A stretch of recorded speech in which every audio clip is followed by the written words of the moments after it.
इन झूठे मुकदमों के कारण हमारा घर तक बिक गया और हम कर्जे में आ गए। या मेरे को बर्बाद कर दिया है। अब मेरे पास कुछ नहीं है, मेरा मकान भी चला गया, मेरा काम धंधा भी चला गया।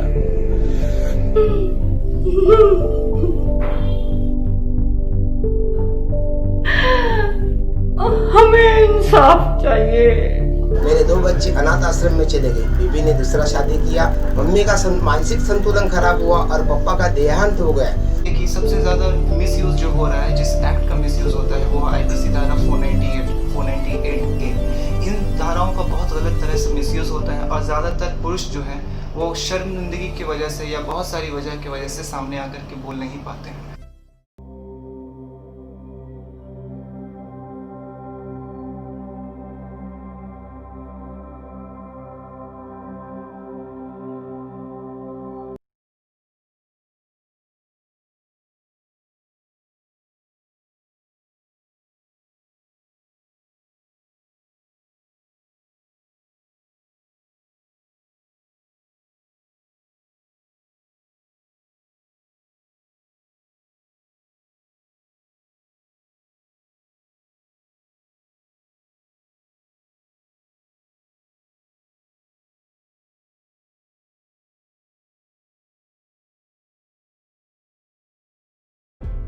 India, a country which about a sixth of humanity calls home.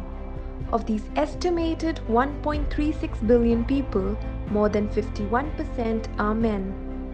Men who are thought to dominate the so-called patriarchal Indian society, and men who most of us erroneously assume to be so invincible that they can never be victimized by anyone, let alone women. Nothing could be further from the truth. Men can be as vulnerable to crime, harassment, exploitation, and victimization as women, if not more. And thus, just like women in India have a National Commission for Women, men too must have a National Commission of their own to safeguard their rights, men's rights. Activist Barkha Trehan, who has long been at the forefront of the men's rights movement in India, explains. पुरुष अधिकार एक ऐसा मुद्दा है जो बेहद संवेदनशील और अनेकों लोगों की जिंदगियों से साथ जुड़ा हुआ है। यह समान न्याय की वो गुहार है जिसे सरकार व समाज द्वारा लगातार नकारा जाता रहा है। भारत में जब भी पुरुष पीड़ा में होता है तो उसकी कोई सुनवाई नहीं, खासकर तब जब वो एक महिला द्वारा सताया जा रहा हो। हम इस सत्य से मुंह फेर लेते हैं कि पुरुष भी घरेलू हिंसा, अत्याचार, बलात्कार, छेड़छाड़, अन्याय अथवा जबरदस्ती का शिकार हो सकते। हम मानते ही नहीं कि उनको भी दर्द हो सकता है, वो दर्द जिसे लोग न तो समझते हैं और न समझना चाहते हैं। हम इस विषय पर विचार ही नहीं करते कि पुरुषों को भी महिलाओं के समान न्याय और अधिकार मिलने चाहिए। इस डॉक्यूमेंट्री के माध्यम से हम पुरुषाधिकार की हो रही अनदेखी और पुरुषों के साथ हो रहे कानूनी एवं अन्य भेदभाव के विषय में लोगों को जागरूक करना चाहते हैं तथा राष्ट्रीय पुरुष आयोग के गठन को मुख्य धारा में विचार विमर्श का मुद्दा बनाना चाहते हैं। इस डॉक्यूमेंट्री का मकसद महिलाओं के खिलाफ हो रहे अपराध को कमतर आंकना नहीं है, बल्कि महिलाओं की सुरक्षा के लिए बनाए गए विशेष कानून और प्रावधानों के हो रहे दुरुपयोग पर रोशनी डालना है। हमारी कोशिश किसी को भी दोषी या निर्दोष घोषित करना नहीं है। हम चाहते इस फिल्म के माध्यम से पुरुषों की दर्द भी सुनी जाए जो अक्सर अनकही और अनसुनी ही रह जाती। हम उन्हें एक मंच देना चाहते हैं।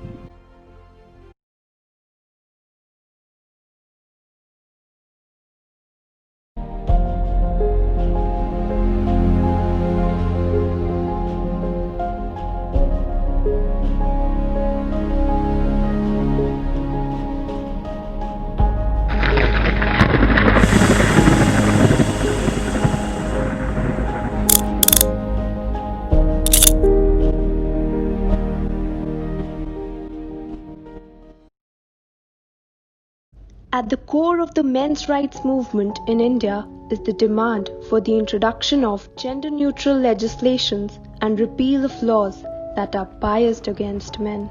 The reason cited for this clamor is the harsh reality that the very laws that were enacted with the bona fide intention to protect women are now being not just misused but grossly misused by them. One such instance was a case that made national headlines a few years ago, where a man sitting on a bike and posing for the camera at a busy red light junction in Delhi was accused by a woman of sexual harassment.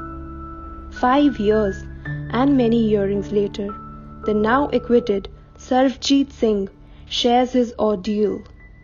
मेरा नाम सरबजीत सिंह बेदी है। मैं दिल्ली में रहता हूँ। 23 अगस्त 2015 को एक लड़की ने सरेआम मेरे ऊपर एलिगेशंस लगाए कि मैंने उसको छेड़ा है, उसको मारने की धमकी दी है। और वो एरिया था तिलक नगर मार्केट का, जहाँ पे सैकड़ों लोग रहते हैं। इतनी भीड़ भाड़ वाला एरिया है। अगर कोई भी इंसान वहाँ पे बदतमीज़ी करेगा तो वहाँ के लोग ही उसको पकड़ के थाने ले जाएंगे, पुलिस के हवाले कर देंगे। जब मेरा केस शुरू हुआ 2016 मार्च में, तब वो अपना कनाडा हायर स्टडीज़ के लिए चली गई थी।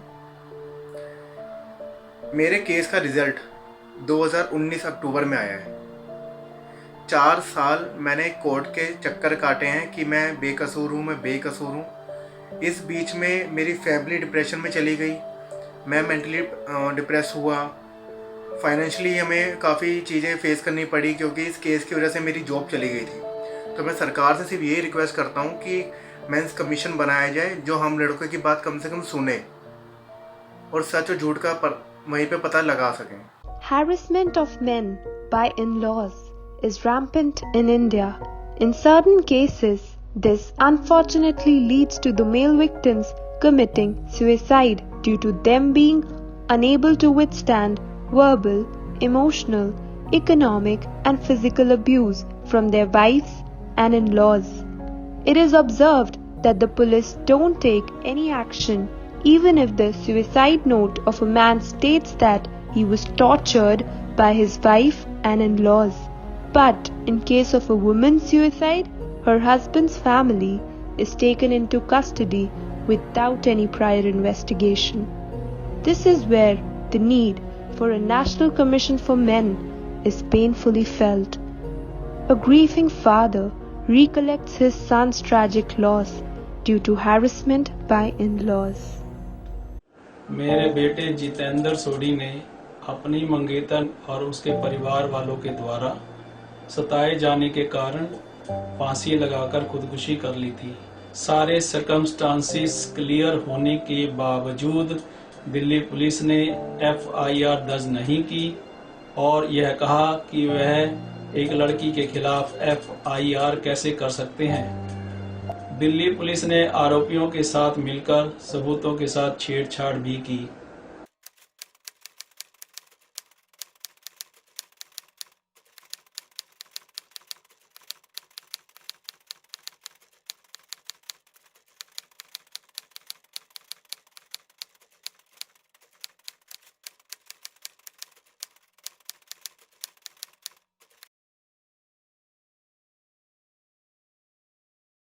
You see, in the recent years, we have seen the phenomenon that in so many matters, when a case is filed against a male member of the society, male counterpart of the society by a female counterpart of the society, the moment an FIR is registered, the moment a case is registered against a male counterpart, then what happens? There is a lot of hue and cry against that person.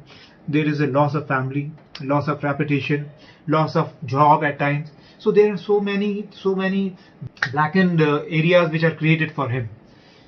So in such a scenario, we have seen in the past that there have been so many suicides also committed by male counterparts just because the person's name has come into some sexual offense which he perceived that it is a false thing. Should we not bring a law to protect the identity of those male members of the society whose names are reflected into any such sexual offences, and until that period, till the time they are pronounced guilty? should not we provide a sense of security in the society for them? The anti-dowry laws in India, such as Section 498A of IPC, are frequently being misused by wives to harass and extort husbands, and attributed to this is the high suicide rate among married men in India, which is almost twice that of women. Men falsely accused of seeking dowry have nowhere to go to seek justice for themselves. If only we had a men's commission, but sadly we don't. The laws that were brought in to save women's lives are now ruining and in some cases even taking lives, male lives. A victim remembers. मैं भी एक victim हूँ और मैं ऐसी लड़कियों के वजह से विक्टिम हूँ जो कि अपने जो सरकार ने जो सुविधाएं उनके बचाव के लिए बनाई हैं उसका वो गलत इस्तेमाल करती हैं। ऐसी बहुत सारी चीज़ें आए दिन होती है जिसको हम लोग इग्नोर कर देते हैं क्योंकि हमारे जहन में ये एक चीज़ बैठी हुई है कि लड़की है तो विक्टिम होगी। ये बिल्कुल गलत है। आज के टाइम में पुरुष सबसे ज़्यादा विक्टिम है और आप अगर इसे कहीं से भी देखते हैं या आप गूगल में चेक करिएगा तो आप वहाँ देख पाएंगे कि सबसे ज़्यादा मिसयूज़ जो हो रहा है, जिस एक्ट का मिसयूज़ होता है वो आईपीसी धारा 498A। इन धाराओं का बहुत गलत तरह से मिसयूज़ होता है और ज़्यादातर पुरुष जो हैं वो शर्मिंदगी की वजह से या बहुत सारी वजह की वजह से सामने आकर के बोल नहीं पाते हैं। मैं उनमें से नहीं था। मैंने आवाज़ उठाई और मैंने काफ़ी कोशिश की कि मैं अपनी चीज़ों को पूरा कर पाऊँ, जो मेरे साथ गलत हुआ है उसके लिए मुझे इंसाफ मिले। बट जस्ट बिकॉज मैं एक लड़का हूँ इसलिए मेरी किसी ने नहीं सुनी।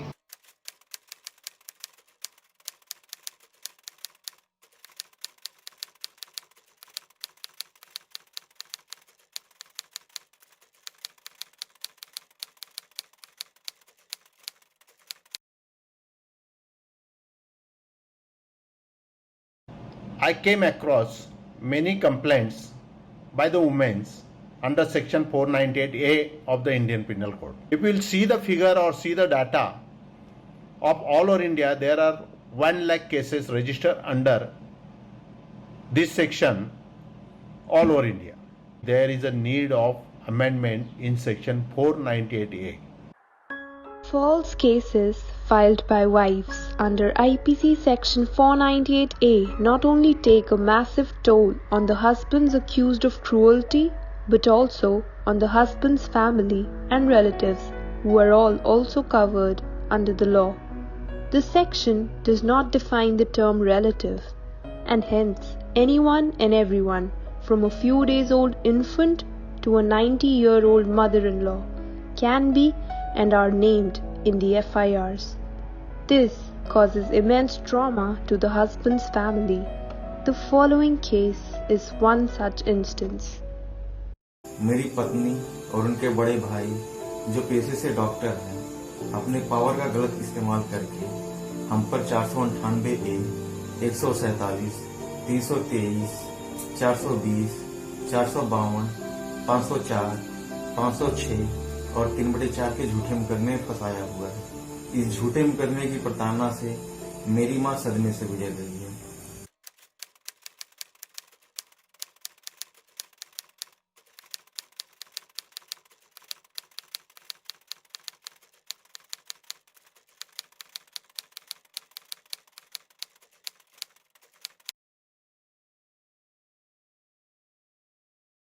आप अपनी जिंदगी से अपने पिता, अपने भाई, अपने दोस्त, अपने पति की भूमिका को नजरअंदाज नहीं कर सकते। दोनों को एक दूसरे की बराबर जरूरत है। लेकिन पिछले कई सालों के आंकड़े बताते हैं कि जो संविधान ने महिलाओं को कानून दिए हैं उनका वो जमकर दुरुपयोग कर रही हैं। और आंकड़े ये भी कहते हैं कि पुरुष जो है, शादीशुदा पुरुष जो है, वो महिलाओं के कंपैरिजन में आत्महत्या काफी ज्यादा कर रहे हैं। अब ये घातक स्थिति है। और दूसरा, फेमिनिस्टिक नैरेटिव सेट कर रही है पुरुषों के लिए कि नारी सशक्तिकरण का मतलब है hate for man. It has been observed that more and more wives have started filing false 498A cases against their husband and in-laws to settle personal scores. Along with the complaint under section 498A, often on the advice of their counsel, They also accuse the husband's male relatives of other crimes against women, like rape, which makes the harassment worse.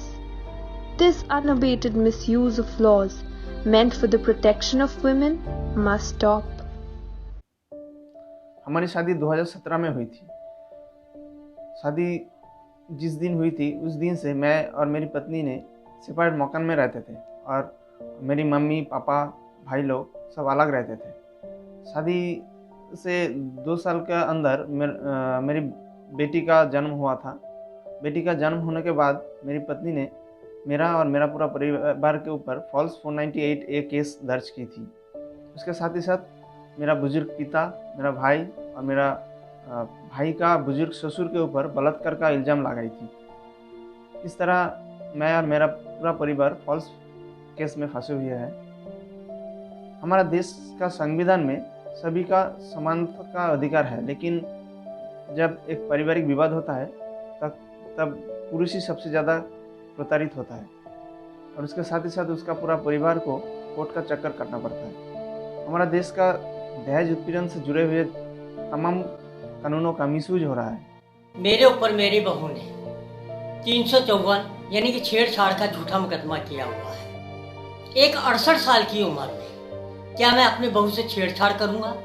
मैंने अपने बेटे की शादी घर में खुशियां लाने के लिए की थी, लेकिन मेरी बहू ने अपने परिवार के साथ मिलकर षड्यंत्र रचकर मेरे ऊपर ही छेड़छाड़ का झूठा मुकदमा कर दिया। हमें ना सरकार की तरफ से कोई मदद मिल रही है, ना ही कानून की तरफ से। लानत है ऐसे देश के कानून पर जो बुजुर्गों को यानी कि 68 साल की उम्र में मुझे कोर्ट कचहरी के चक्कर लगाने पड़ रहे हैं। क्या ये कानून यूं ही चलता रहेगा? एक तरफा कानूनों के चलते आज पुरुष आत्महत्या कर रहे हैं। क्या ये पुरुष ऐसे ही आत्महत्या करते रहेंगे?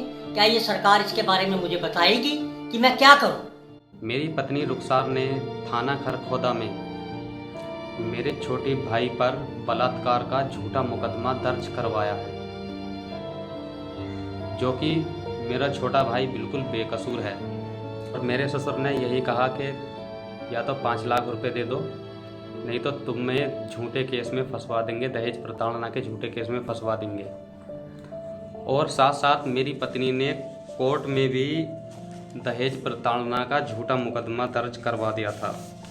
ये धमकियां देने लगे कि अगर तुमने 5 लाख रुपए नहीं दिए तो तुम्हारे पूरे परिवार वालों को झूठे केस में फंसवा देंगे, उनकी ज़िंदगी ख़राब कर देंगे, इस घर की लड़कियों पर झूठा केस डालेंगे। मेरे छोटे भाई पर झूठा बलात्कार का मुकदमा दर्ज करवा चुके हैं। रिश्वत देकर उसकी FIR दर्ज करवा दी गई है और बलात्कार की शिकायत की मेरे छोटे भाई को पता चली तो मेरा छोटा भाई इतना डिप्रेशन में है कि वो सुसाइड भी कर सकता है। और अगर मेरा छोटा भाई डिप्रेशन में आके सुसाइड कर लेता है तो उसकी मौत के जिम्मेदार मेरे सभी ससुराल वाले और खरखोदा का पूरा पुलिस डिपार्टमेंट जिम्मेदार होगा अगर मेरा छोटा भाई इन झूठे मुकदमे से सुसाइड कर लेता है तो।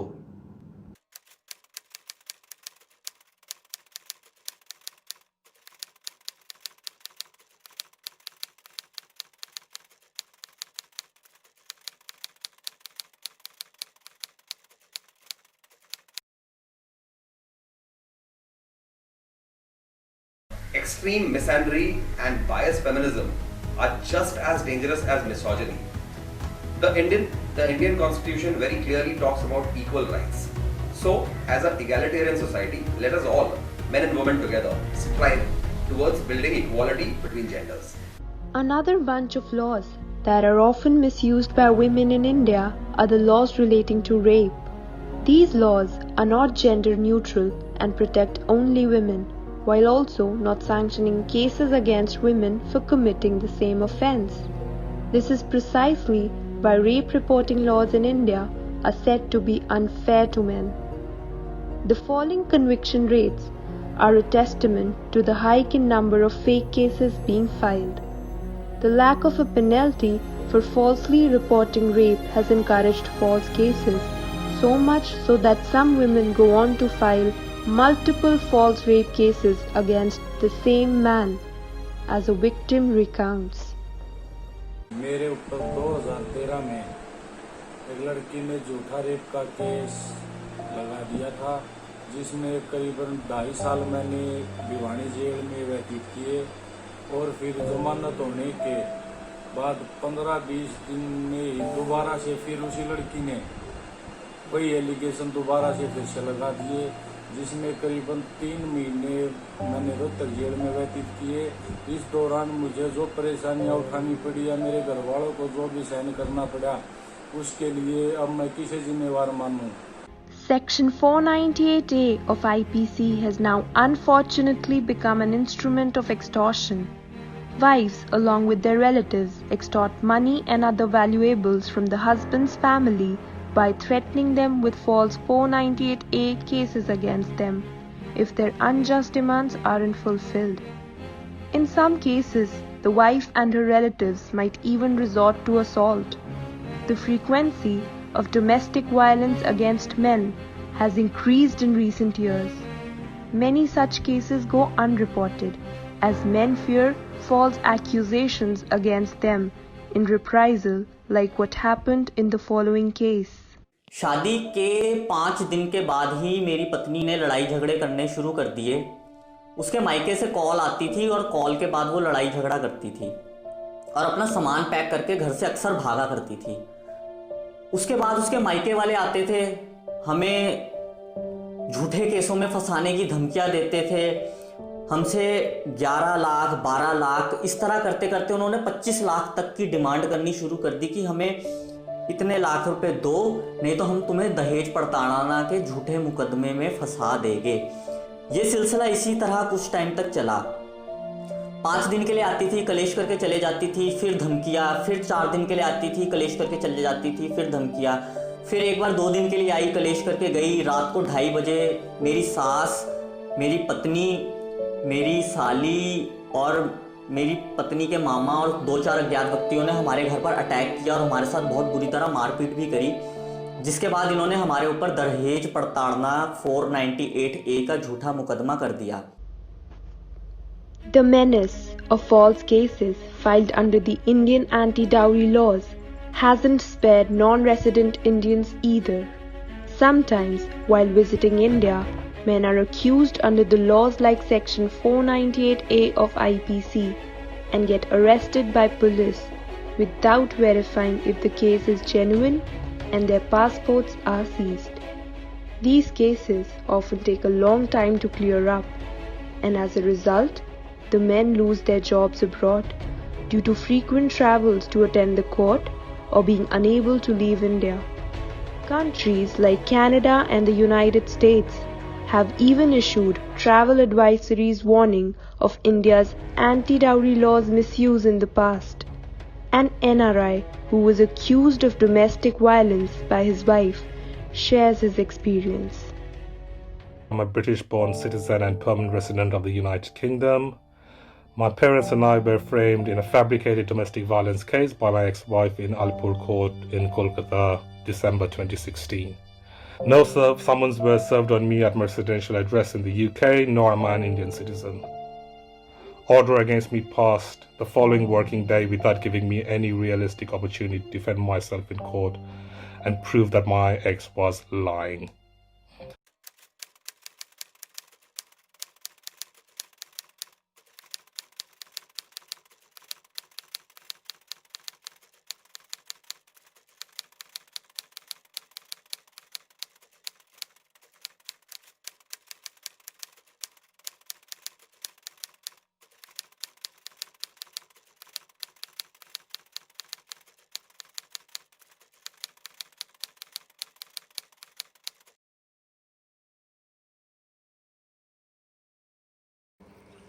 But often, although by way of exception, there are cases when there are false cases, supposedly given out by those who are perceived to be the weaker sections of society.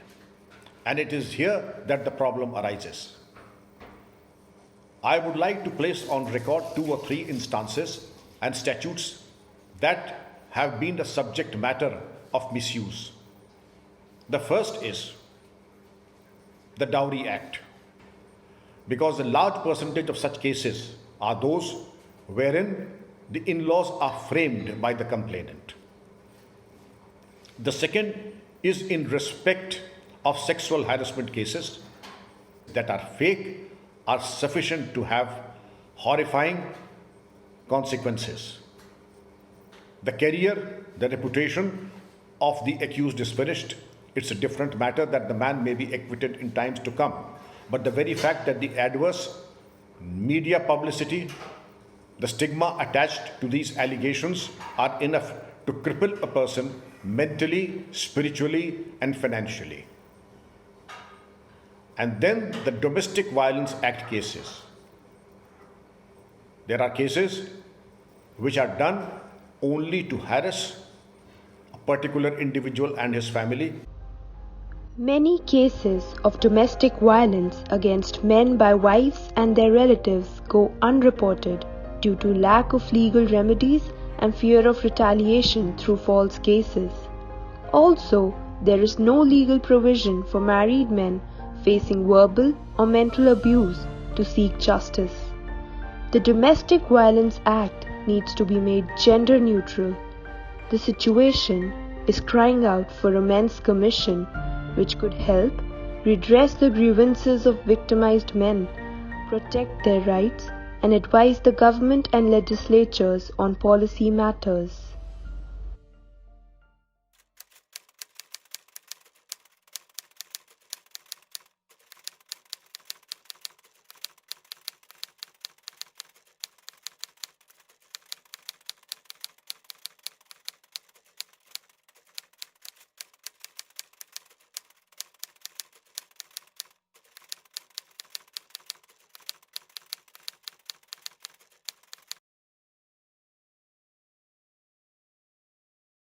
मैं पूरे होश हवास में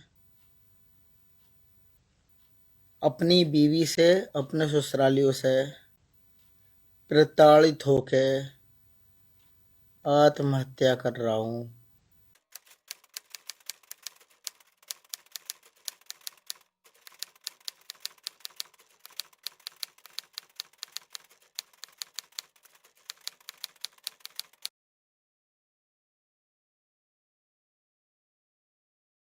अगर तू मेरी बेटी को तलाक और पैसा नहीं देगा तो तुझे जान से मार डालूंगा।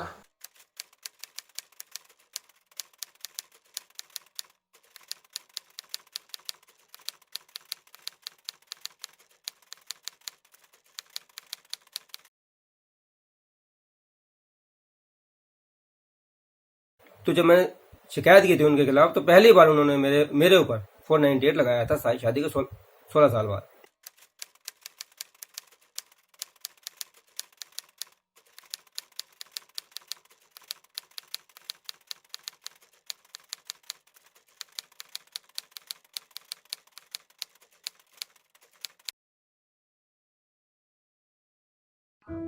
In today's era,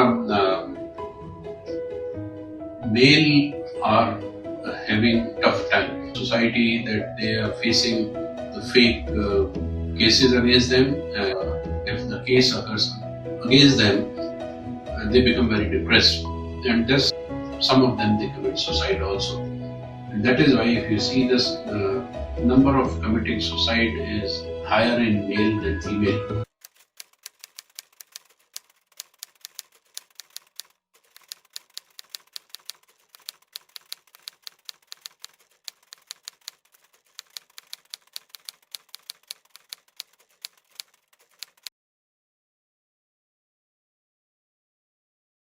ਲੱਖ ਰੁਪਏ ਦੀ ਡਿਮਾਂਡ ਕਰ ਰਹੇ ਨੇ। ਅੱਜ ਮੇਰੇ ਤੇ ਉਹਨਾਂ ਨੇ ਵੂਮਨ ਸੈੱਲ ਦੇ ਵਿੱਚ ਜਾ ਕੇ ਝੂਠੀ ਦਰਖਾਸਤ ਦੇ ਦਿੱਤੀ ਹੈ।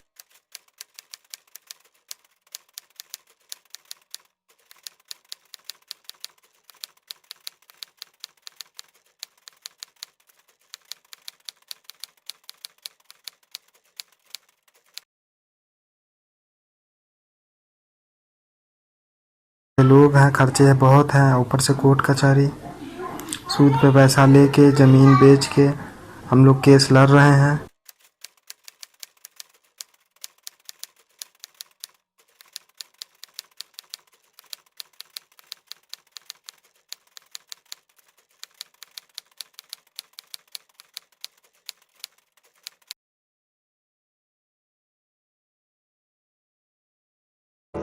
झूठा मुकदमा दायर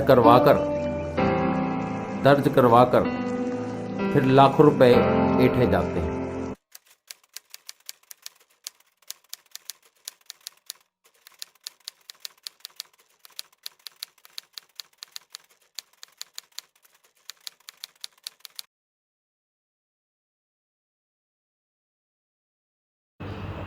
माँ बाप को साथ रखोगे तो मैं तुम्हारे साथ नहीं रहूँगी।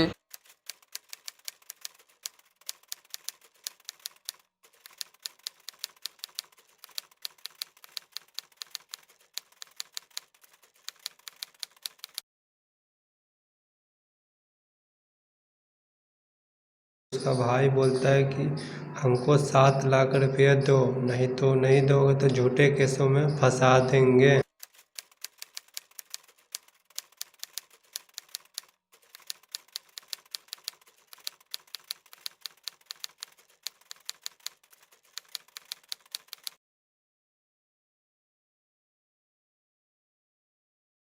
Declining and destroying concept of family. In our culture, in our tradition, the concept of family, the relationship between husband and wife was taken as unbreakable and was supposed to last for 7 lives. Unfortunately, the blind copy of West has focused on rights alone and has made us forget our duties. It is because of this reason that stupid kind of rights are being asked for, like the right to be promiscuous, the right to cheat. And today what I have been seeing is that with increasing frequency, the families are breaking because of adultery. It has been observed that some brides bring false dowry charges like those under Section 498A of IPC against their in-laws when they fail to adjust to them for some reason or do not wish to continue the marriage. Such fake cases not only destroy the life of the husband but also those of his relatives who are often named along in the FIR. They not only have to endure economic hardships due to job losses and the burden of fighting a long and costly legal battle for justice, but also face emotionally crippling social boycotts.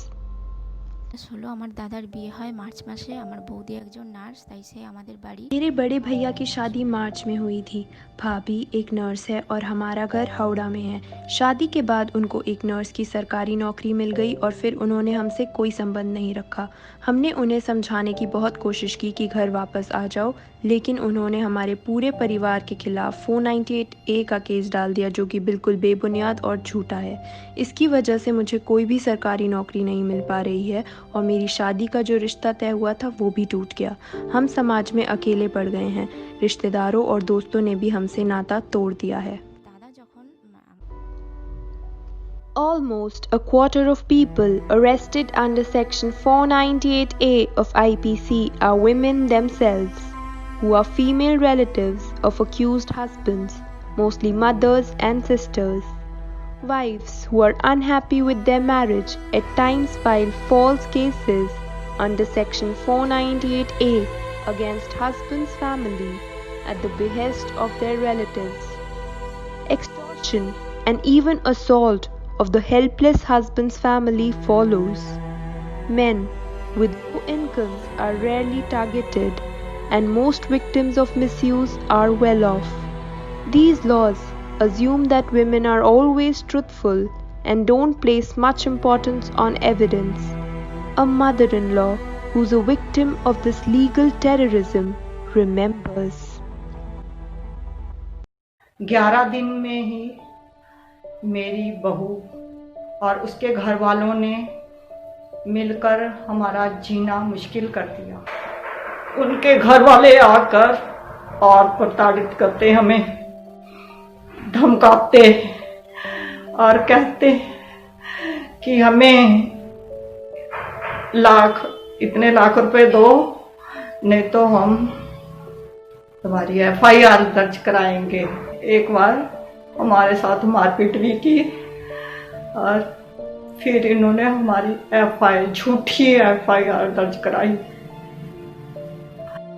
हमने ऐसा कौन सा अपराध कर दिया कि अपने बेटे की शादी की, हमें मुजरिम बना दिया।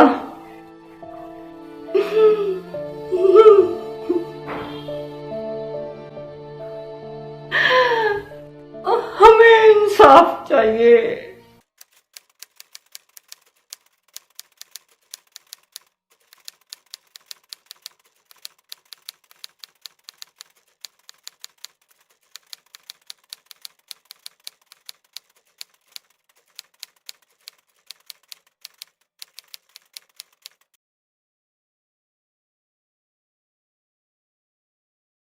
मेरी शादी के कुछ दिन बाद से ही मेरी पत्नी की यह मांग रहने लगी कि मैं माता पिता से अलग रहूं।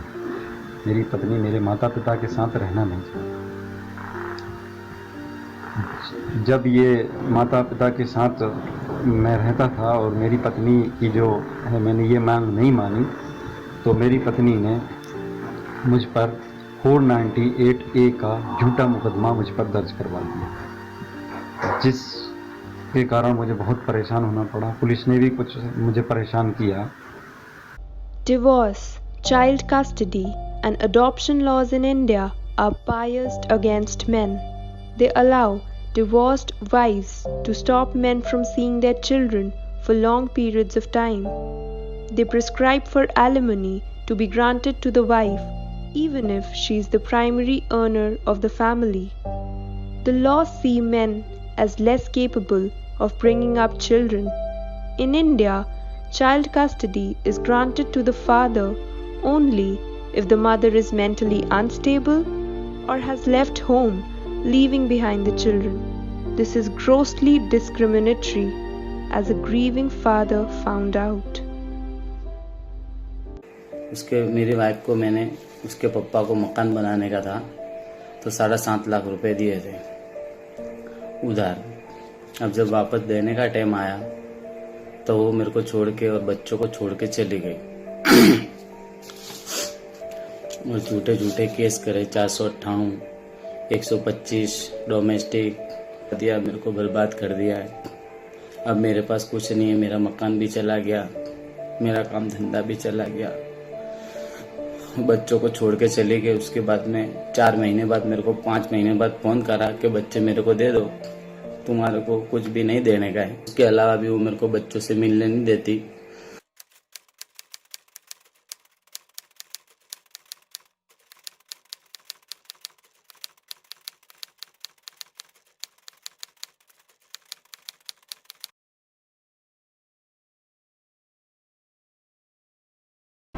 एक ऐसा समाज, एक आदर्श समाज जिसमें स्त्री पुरुष समानता हो, ऐसा हम चाहते हैं। तो फिर केवल पुरुष ही क्यों निशाने पर बनाया जाए और पुरुष ही क्यों हर बार सवालों के घेरे में हो? वही व्यक्ति पुरुषार्थी होता है, हिम्मत वाला होता है, जो प्रवाह के विरुद्ध भी बोल सकता है, तैर सकता है।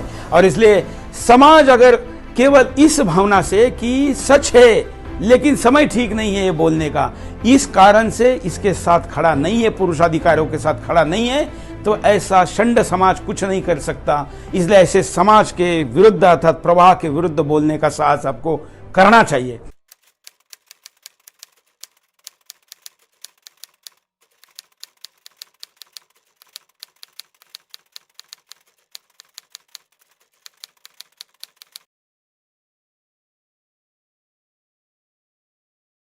कि सभी झूठे केसों की जांच सच्चाई और कानूनी तरीके से की जाए। अगर हम गलत हैं तो उसकी सज़ा हमें मिलनी चाहिए। अगर वो गलत हैं, उन लोगों ने झूठा केस किया है, तो उसकी सज़ा भी लड़की पक्ष वालों को भी मिलनी चाहिए।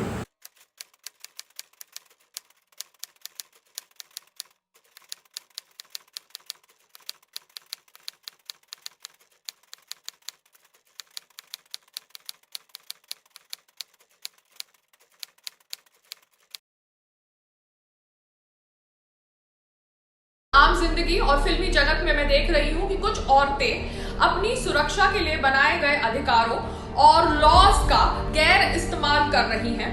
वो पुरुषों को ब्लैकमेल करती है, बदला लेती है, नाजायज तरीके से पैसे वसूल करने का षड्यंत्र रचती है और उनके माँ बाप के खिलाफ भी साजिश रचती है। तो ऐसी औरतों को सजा मिलनी चाहिए और इसके लिए जो भी कार्य पुरुष आयोग कर रहा है मैं उनका समर्थन करती हूँ, बिकॉज भारत के अंदर जेंडर इक्वालिटी होनी चाहिए। फेमिनिज्म के नाम पर इनोसेंट पुरुषों को टारगेट करना बंद कीजिए। नमस्ते। The rape reporting laws and sexual harassment laws in India are extremely unfair to men. Many women misuse these laws to take revenge on men they have disputes with. Sometimes even the police implicates innocent men into false rape cases. The accused men are often denied bail in these cases and languish in jail for years together, while their cases drag on in the courts. To add to this unwarranted suffering, fake rape cases utterly destroy the accused and his family, mentally, economically, socially, and emotionally. The fact that they are hardly ever punished for filing fake cases encourages women to do so. No one compensates men for the huge losses they endure, even after they are acquitted, as a victim describes. 2009 में मुझ पर एक बलात्कार का खोटा आरोप लगा गया था, जिसमें पुलिस वाले ने नकली सबूत जमा करवा के एक तरफा मुंबई सेशन कोर्ट ने फैसला दिया था। 10 महीना अंडर ट्रायल चलने के बाद मुझे 7 साल कारावास और 400 रुपये दंड ठोक दिया था। वो 7 साल शिक्षा के भीतर मुझे कोई जमानत या पैरोल रजा या संचित रजा या फिर मेरे पापा के ऊपर, पिताजी के ऊपर डेथ पैरोल भी नहीं दी गई थी। बता दो दोस्त कि इस शिक्षा के भीतर मेरे 2 बच्चे अनाथ आश्रम में चले गए। बीबी ने दूसरा शादी किया, मम्मी का मानसिक संतुलन खराब हुआ और पापा का देहांत हो गया। जब उनको पता चला कि मुझ पर मेरे बेटे के ऊपर बलात्कार का आरोप है, तो फिर उनको हार्ट अटैक आके उनकी जगह पे मौत हो गई। Of all arrests made under the Indian Penal Code, 6% are made under Section 498A. Of all crimes reported under the Indian Penal Code, 4.5% are filed under Section 498A, which is the third highest behind only theft and hurt. During initial investigation, the police finds 9% of complaints under Section 498A to be false or under the wrong law. Of the cases that go to trial, only 15% result in conviction, which is a very low number and only going lower, showing that the fraction of fake cases is steadily on the rise. Lakhs of cases under Section 498A are pending in the Indian courts. Fighting fake cases is by no means easy and takes a heavy toll on the accused and his family, even reducing them to near beggary in some cases, as justice is hard to come by while the costs keep mounting up. This is why the constitution of a National Commission for Men by the Indian government becomes important, to look into cases of false accusations filed by women against innocent men and get such men justice, as a victim's father pleads. इन झूठे मुकदमों के कारण हमारा घर तक बिक गया और हम कर्जे में आ गए। हमें कोई भी ना कोर्ट में कहीं भी इंसाफ नहीं मिल रहा। मैं भारत सरकार से प्रार्थना करता हूं कि पुरुष आयोग का गठन हो, ताकि महिलाओं द्वारा हो रहे कानूनों के दुरुपयोग को रोका जा सके और पुरुषों की भी सुनवाई हो।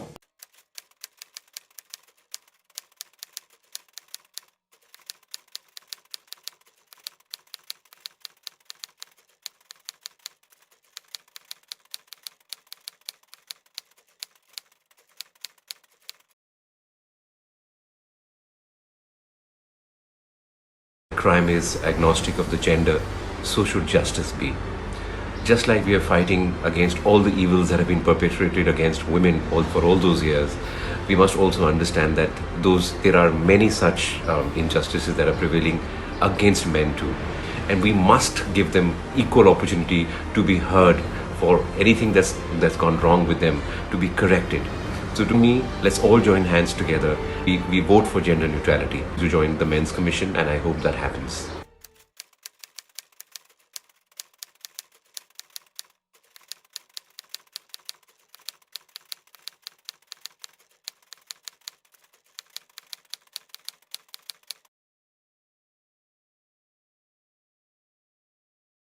51% जनता जो पुरुष है, पारिवारिक मामलों में या प्रताड़ना के मामलों में जब उनके साथ किसी भी परिस्थिति में किसी प्रकार की प्रताड़ना होती है तो उनके पास क्या किसी प्रकार के कोई सुरक्षा के साधन है? पुरुषों को जो है वो अपने अधिकार से वंचित किया जाता है और कहीं ना कहीं पुरुष अधिकार की जब बातें होने लगती है तो हम हंसने लगते हैं, मुस्कुराने लगते हैं और उन्हें तुच्छ मानकर उनके अधिकारों से वंचित कर देते हैं। ये बहुत ही गंभीर विषय है जहाँ पुरुषों को अपनी बात रखने का कोई पटल नहीं है, कोई ऐसी व्यवस्था नहीं है जहाँ पे पुरुषों को अधिकार के लिए अपनी लड़ाई लड़ सकें।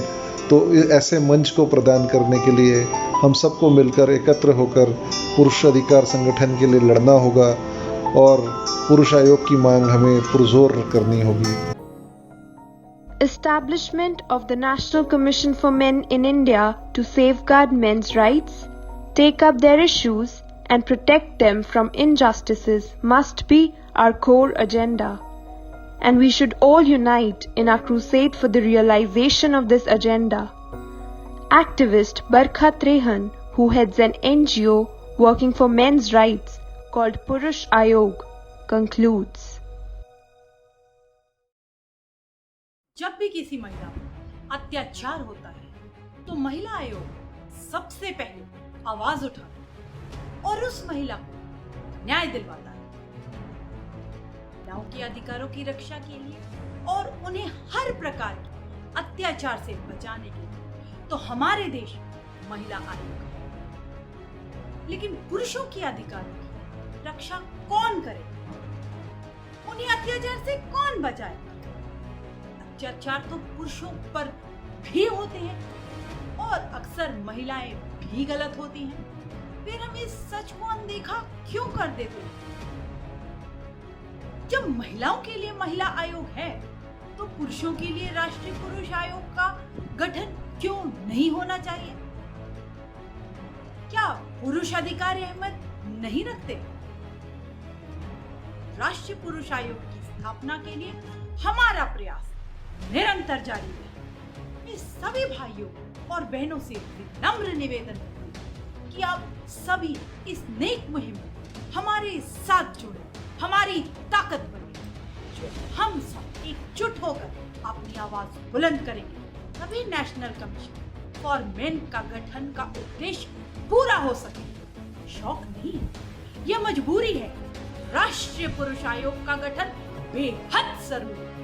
हम सभी को आज ये प्रण लेना चाहिए, जब तक भारत का संसद और जब तक भारत सरकार मिलकर राष्ट्रीय पुरुष आयोग का गठन नहीं कर देते, तक हम अपनी आवाज और बुलंदी से उठाते रहेंगे, आंदोलन करते रहेंगे, मीडिया में इस मुद्दे पर बहस जारी रखेंगे, राजनेताओं पर दबाव डालते रहेंगे। जब तक मेंस कमीशन नहीं बन जाता, हमारा यह संघर्ष जारी रहेगा।